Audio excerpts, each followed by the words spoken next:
Welcome to the Nurture Small Business Podcast. I'm your host, Denise Cagan, president of the DCA Virtual Business Support. At DCA, we believe in small businesses and the families they support. Learn more at dcavirtual.com. Hey, I'm Denise Cagan. I am the president and founder of DCA Virtual Business Support and the host of Nurture Small Business Podcast. My guest today is known around the world as the Car Chick, Leanne Schatt.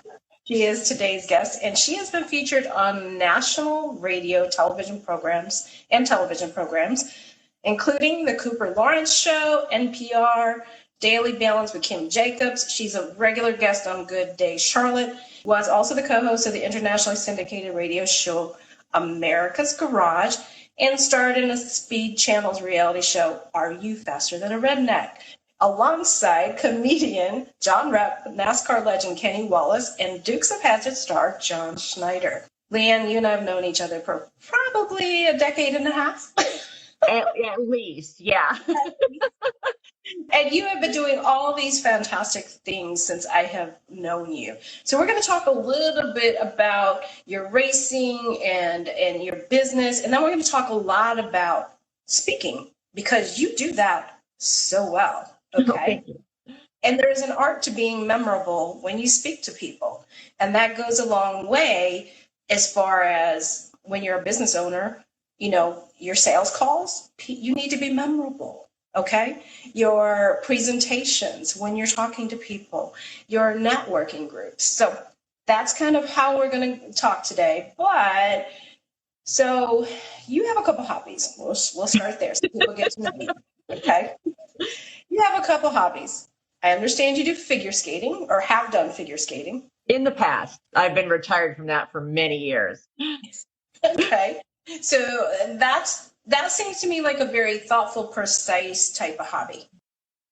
Yes. I was, I did it very, very seriously from the time I was about 5 years old into my early 30s. And it took up a lot of time, a lot of commitment, and ate up quite a bit of money. It's not a cheap sport to be involved in. And now, of course, I have all the aches and pains from, all the jumps that I did all those years and all the falls. So. Okay, so your other hobby feels like it's kind of on the other side and not quite probably precision, but I don't know, racing. It is not on the ice. It has nothing to do with ice. Talk to me about the racing. It can be very slippery. The whole car tends to slide around. I kind of joke because figure skating was such an expensive sport. And when I retired from that, I found the one sport that was more expensive than figure skating, and that's racing cars. So,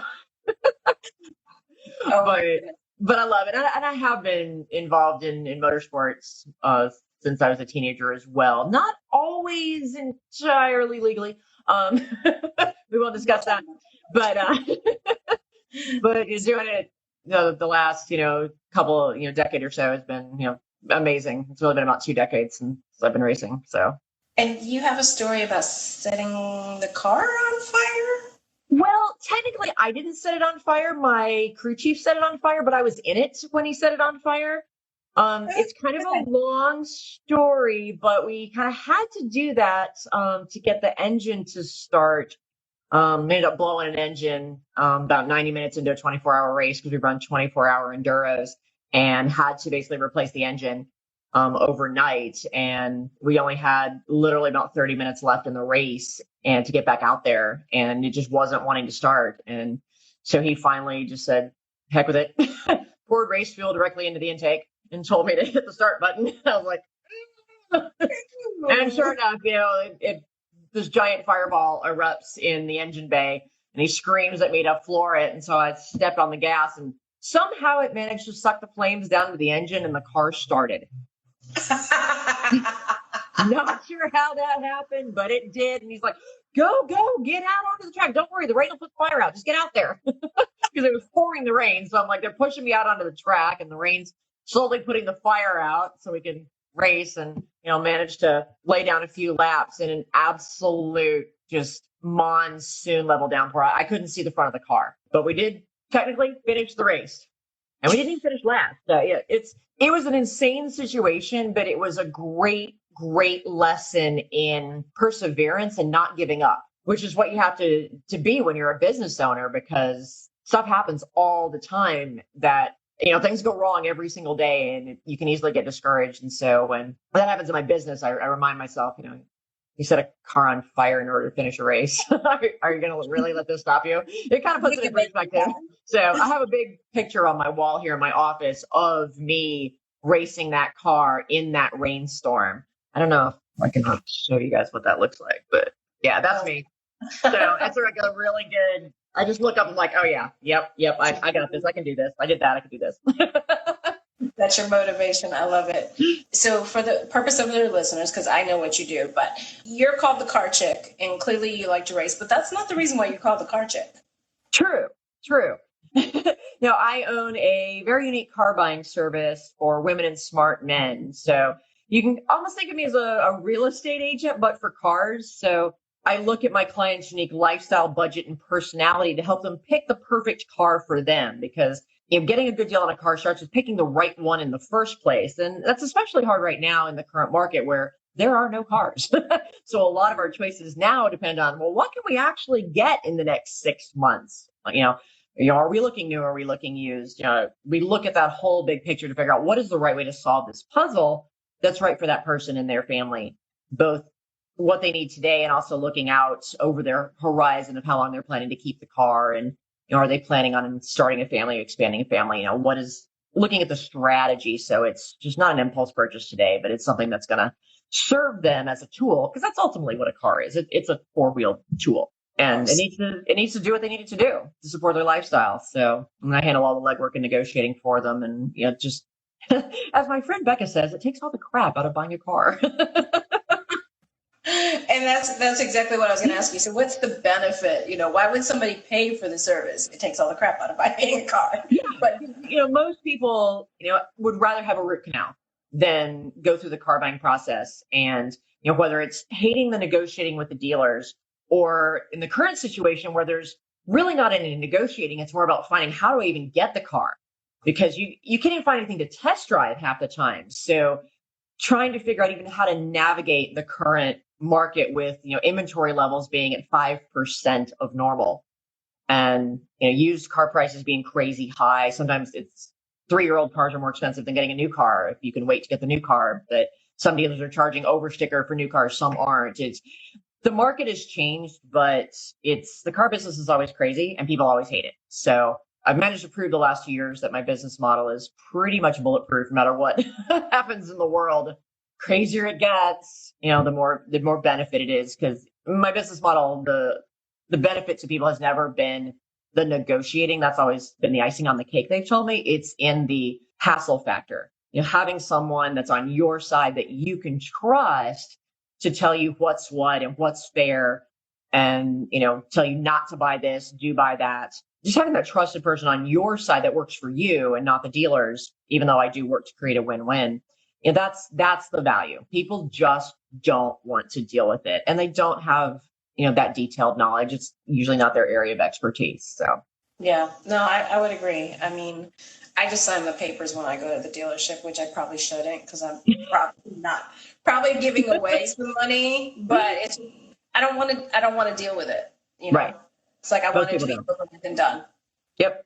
And they count on that. And that's kind of part of the dealership model of, getting you to come in onto their turf. It's like walking into a casino. The odds are stacked in favor of the house.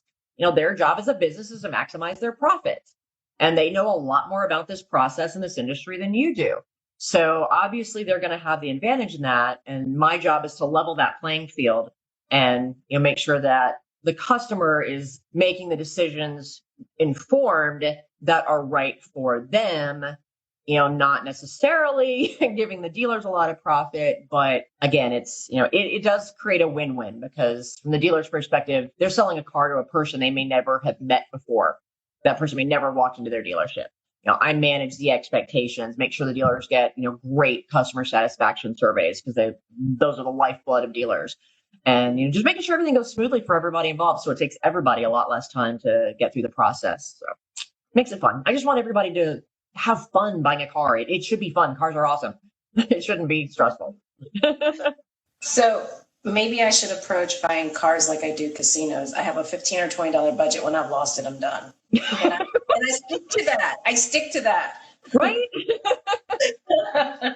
That's definitely the way to do it at a casino. Kind of look at it as this is an entertainment expense, and I have a budget of $20.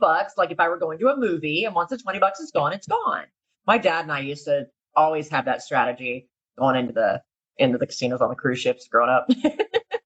Absolutely. So you recently did a podcast. Your podcast name is The Straight Shift with the Car Chick. The most recent one is about this inventory crunch, is it not?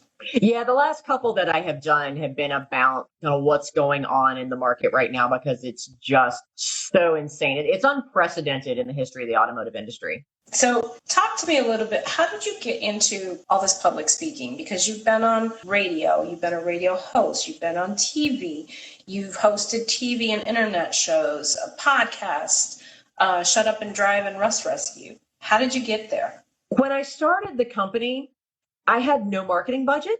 So I really had to do very much a grassroots type of marketing. And because I was inventing a new business, and nobody knew what car buying, I didn't even have a title. That's how the whole Car Chick thing came about. There's not really even a title for what I do. Like, you say you're, a financial planner, they know what a financial planner is. You say you're a plumber, they know what a plumber is. Nobody really knew what it was that I did. So I had to go out and educate people. And I'm passionate about sharing my knowledge. I want people to be able to make smart decisions when it comes to buying, selling, and maintaining their cars, and even driving safely. And my mother came out of, she's a teacher. She's taught English as a second language. My father was, he enjoyed teaching. So I kind of have this background of liking teaching and coaching. So I just started doing some workshops for women's groups, homeowners associations, just talking about car buying.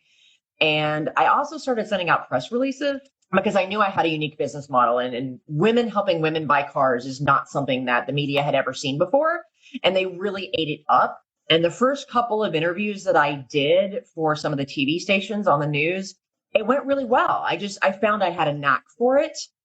If you can kind of keep your brain about 4 to 5 words ahead of your mouth, that's really the key to improv speaking. And I realized this is fun. I enjoy this. And the media realized, hey, this is a person who I can, show up with 30 minutes notice and with a topic, and they'll deliver it to me in little 10, 20-second sound bites instead of rambling on. And that's a big plus with the folks in the news media. So it just happened. And I realized how much I enjoyed it. And then I started to get, more serious about it. And I have taken acting classes and improv classes and continued to hone my craft. But it is something that I did kind of take to a little more naturally than I think some people have. So you said something very interesting, 3 to 4 words ahead. So there's an art to listening and being able to think ahead. How do you do that? Practice, a lot of practice. Honestly, the best improv training I ever had was doing the America's Garage radio show. Because when we first started that, it was live. And live radio is a whole different ball game. You can't have any dead air. When you're doing public speaking, even if you're up on a big stage in front of hundreds of people, there are natural pauses, and you can intentionally use silence when you're telling that story, but not in live radio. They can't have any silence. And working with, 2 other co-hosts and just kind of building that chemistry, we had a natural chemistry because they were very snarky and they liked to pick on me, and I could fire it right back. And so being able to think on your feet, it's something that you can learn to do through taking improv classes. It just comes a little more naturally to some people, and you just kind of got to roll with it. But there is a key to listening to your partner, whether that's a co-host or your scene partner in acting, and then reacting to what they're saying and how they're saying it. And that's why chemistry is so important in the TV world and in the radio world. You got to find people that really have that good chemistry together. And I was very blessed to have, 2 older guys that had been in the car industry and were hilarious. They were just really funny people. So we bounced off each other really, really well. And it was the best speaker training I ever could have had. Okay, so two thoughts here. First is I did a podcast recently. I don't think it's actually published yet, but it was talking about using improv for leadership coaching. Yeah, absolutely. I actually want to run a workshop called Improv for Entrepreneurs, because if you think about it, you're on a sales call, you're talking to a prospective customer, you got to listen to them. And I think that that's one of the things that frustrates people when they do, especially going into a car dealership. They have very much a script that they're going through, and them not listening to you, especially as a woman, and not feeling like they're just not listening to you. They're trying to sell you what they want to sell, and they're going through their little script that they've been taught, but they have not necessarily been taught to listen. And I think that irritates women even more, because we tend to feel in just society in general where they don't listen to us. So I think it's absolutely key. And when I talk to prospective customers, we have what's called a car chat. It's a 20-minute phone call. And I let them tell me about your situation. Let me see how I can best help you, whether that's helping you by pitching my service to you or not. A lot of time it's not. Sometimes it's just giving you advice, or sometimes it's telling you to do not buy a car. Just fix what you got, hold on to it for a couple more years. Sometimes it's not the right decision. And so I'm listening to them. I truly come from a place of wanting to help them and serve them. I'm not trying to sell something. And it's been tremendous. You just said something key about listening. So in order to be able to speak, and this isn't presentation speaking, but this is like speaking in normal business owner conversations, networking, meeting, and sales, you have to listen, which is equally as important as the speaking part. Yeah, that's why, we were born with 2 ears and 1 mouth, not the other way around. Precisely. So improv to help pump up the ability to be able to respond more immediate, and then practicing listening skills. So what other tips would you give people who just want to hone in on their ability to speak better and articulate better as an entrepreneur? Absolutely. You got to know your stuff. You absolutely have to know your stuff and be confident in talking about it. And part of that is practicing. Anytime I do a formal speech, or even if I'm just I'm going to be on the, Good Morning Charlotte or something, and we're going to be covering a certain topic, I at least write out what my bullet points, my talking points, my sound bites are going to be. But when I do a full keynote speech, I write that bad boy out. It may be 10 pages if it's a full keynote, but I write it out, and I write it out word for word, and I plan where are the pauses, where are my inflections, when am I speaking more loudly and excitedly, and when I'm bringing it in. It's about telling a story, and that's a lot of acting training, but planning that out and practicing it 4 million times, including in front of a mirror or in front of a video camera, is absolutely key. But you have to own your expertise in order to have the confidence to do that. And so many entrepreneurs suffer from imposter syndrome. And that is one of the things that holds them back in speaking, because they don't see themselves as that expert. Do I know everything there is to know about cars, across? No, of course not. There's a ton of stuff that I don't know.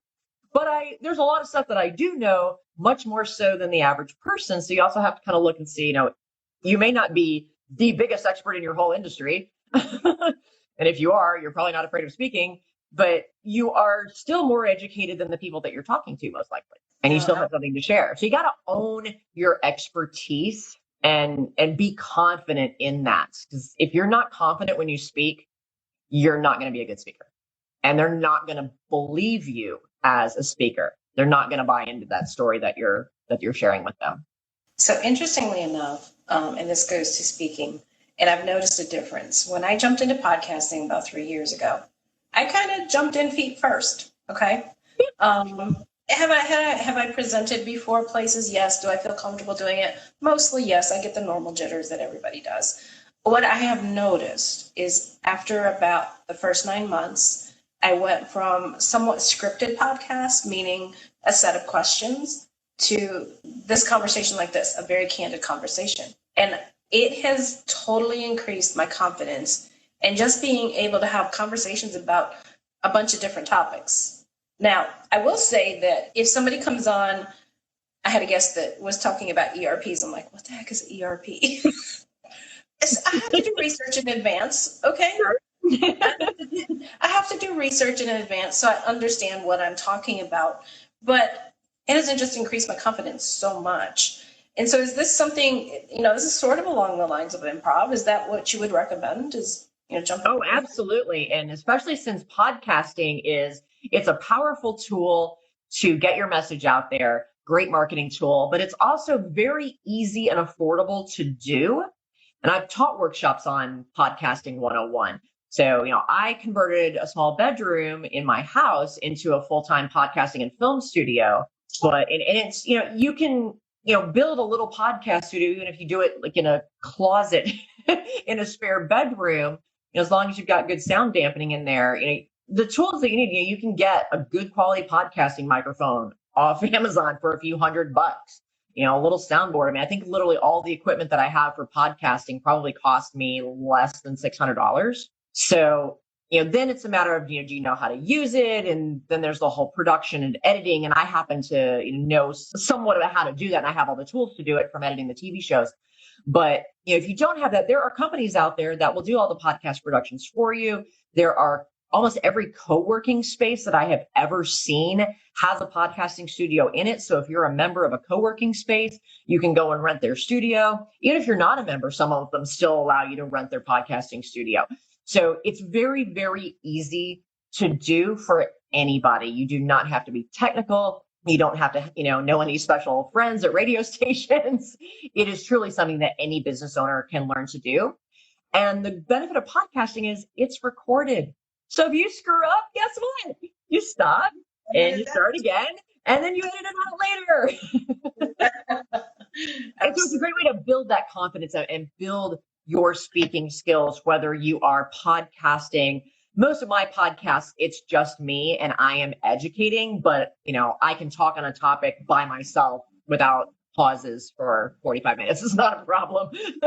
Or if it's an interview type podcasting like you do, then it's a back and forth conversation, and there's your listening skills. And the benefit is your guest is doing a lot of the talking, so you don't have to worry about writing as much content. But either way you do it, it's such a powerful tool for building that confidence in yourself, and then building that know, like, and trust factor with your audience. People think if you podcast or, you're on TV or something like that, you're like super cool. And, it's really not true. We're still just, the same insecure business owners we've always been, but we have had the courage to step outside of our comfort zone and learn something new. And, most of the people that I know that have taken those steps have found it very rewarding, both personally as well as financially for their business. So I was a guest on a podcast about this time last year called All the Hacks. It's a fantastic podcast. And apparently it's one of the most popular podcasts on the planet because that one podcast. And here's the other benefit of podcasting over speaking. A podcast is recorded and it's published and it's out there for, ever. And people can come along and listen to it. It's not a one-time, one and done speaking engagement. I get dozens of new leads every single month from this one podcast that I recorded a year ago. My business has tripled because I was a guest on one podcast. So you never know what could happen, if you just kind of take an opportunity. And I almost didn't say yes because I was still recovering from nearly dying from COVID. And so I was like, oh, I'm not sure I can do this. And Chris was like, it's okay. If you get tired and we need to stop and start the recording again, or even record it in 2 separate sessions, it's fine. I just really want you on. I'm like, okay, I need to get back out there. I need to start doing this. It's time to start living again. And boy, am I glad I said yes to that opportunity. Okay. So say yes to the opportunities, guest Definitely. And host, or both. Or both. What else do you think would be important for our listeners to know just about ways to increase their ability to be memorable when speaking? Be genuine and tell stories. People like to be entertained before they are educated. So if you can weave the education into entertainment. And stories are also more relatable, whether it's you're telling a story on yourself or you're sharing a story about a client, obviously with their permission, or you don't say any names to protect the not so innocent.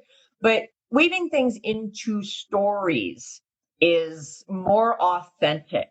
And especially if the stories are about you. So, talking about setting the car on fire and, buying fireproof underwear and crazy things like that, it helps people to get to know you.